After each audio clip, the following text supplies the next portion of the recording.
akilia. Jamaa. Mambo vipi? Mimi naitwa Rizzo Vibe. Kama nilivyosema, mimi marafiki zangu wengi ni wadada wafanya biashara. Mambo vipi?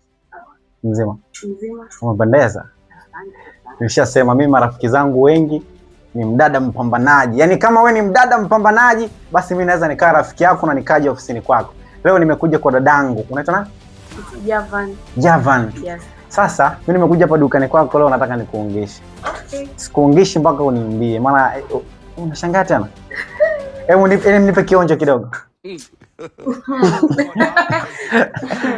Kidogo. Relax. Okay. Twende. Nipe kionjo kidogo. Yeah, lavo. Yeah. Okay, ngoja leo nikuje singeni. Twende. Alisikika mdada mmoja akilia. Bas, nimekwisha.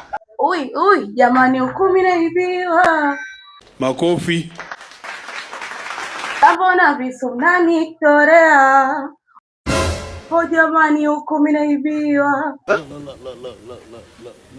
Alichowaza ule dada kakimbia. Au unasemaje kama ndangu? Simpochi vyote kaachia. Mungu usije.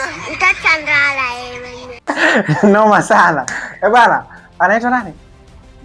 Java. Bwana Java anajua kuimba. Ukiachana na kuimba, Java ni mfanyabiashara. So, mimi umenifurahisha. Nakupa fursa uambie wa Tanzania unauza biashara gani, unapatikana wapi? Hello guys, I'm Javan Pesa. So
unapata kwa shilingi 12,000 tu jamani, ni punguzo la bei hili.